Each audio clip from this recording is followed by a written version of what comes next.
Hebrews 11. Now faith is confidence in what we hope for and assurance about what we do not see. This is what the ancients were commended for. By faith we understand that the universe was formed at God's command, so that what is seen was not made out of what was visible. By faith Abel brought God a better offering than Cain did.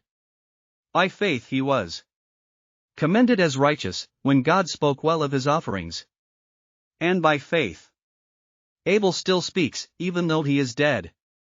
By faith Enoch was taken from this life, so that he did not experience death. He could not be found, because God had taken him away. For before he was taken, he was commended as one who pleased God. And without faith it is impossible to please God, because anyone who comes to him must believe that he exists and that he rewards those who earnestly seek him. By faith Noah, when warned about things not yet seen, in holy fear built an ark to save his family. By his faith he condemned the world and became heir of the righteousness that is in keeping with faith. By faith Abraham, when called to go to a place he would later receive as his inheritance, obeyed and went, even though he did not know where he was going. By faith he made his home in the promised land like a stranger in a foreign country. He lived in tents, as did Isaac and Jacob, who were heirs with him of the same promise. For he was looking forward to the city with foundations, whose architect and builder is God. And by faith even Sarah, who was past childbearing age, was enabled to bear children because she considered him faithful who had made the promise. And so from this one man, and he is good as dead, came descendants as numerous as the stars in the sky and as countless as the sand on the seashore. All these people were still living by faith when they died. They did not receive the things promised, they only saw them and welcomed them from a distance, admitting that they were foreigners and strangers on earth. People who say such things show that they are looking for a country of their own. If they had been thinking of the country they had left, they would have had opportunity to return. Instead, they were longing for a better country, a heavenly one. Therefore God is not ashamed to be called their God, for he has prepared a city for them. By faith Abraham, when God tested him, offered Isaac as a sacrifice. He who had embraced the promises was about to sacrifice his one and only son. Even though God had said to him, "It is through Isaac that your offspring will be reckoned." Abraham reasoned that God could even raise the dead, and so in a manner of speaking he did receive Isaac back from death. By faith Isaac blessed Jacob and Esau in regard to their future.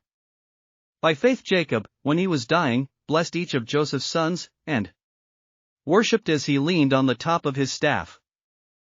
By faith Joseph, when his end was near, spoke about the exodus of the Israelites from Egypt and gave instructions concerning the burial of his bones.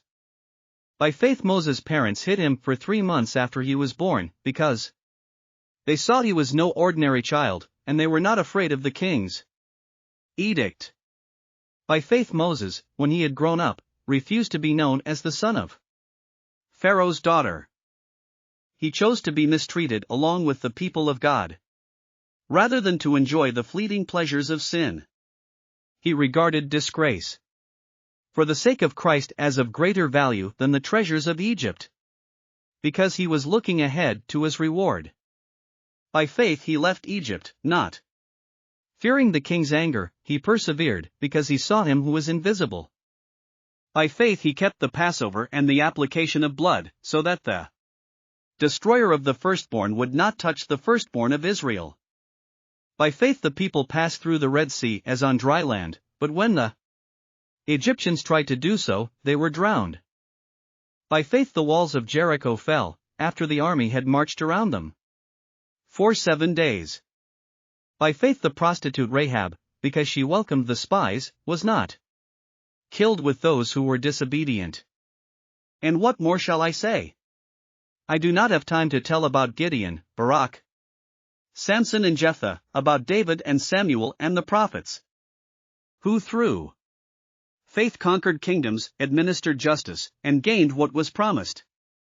Who shut the mouths of lions, quenched the fury of the flames, and escaped the edge of the sword, whose weakness was turned to strength, and who became powerful in battle and routed foreign armies. Women received back their dead, raised to life again.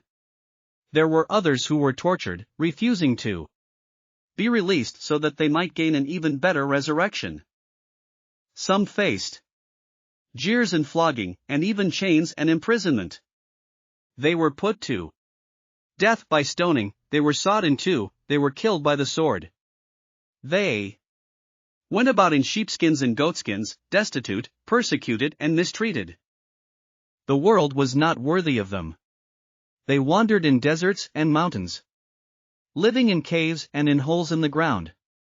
These were all commended for their faith, yet none of them received what had been promised, since God had planned something better for us, so that only together with us would they be made perfect. Thanks for listening to another chapter of the Bible. At My Faith Fuel, we believe a good coffee fuels your faith and energizes your day. Please visit myfaithfuel.com to explore our delicious coffee blends. Part of each purchase goes to training worshipers around the world. Thanks for listening.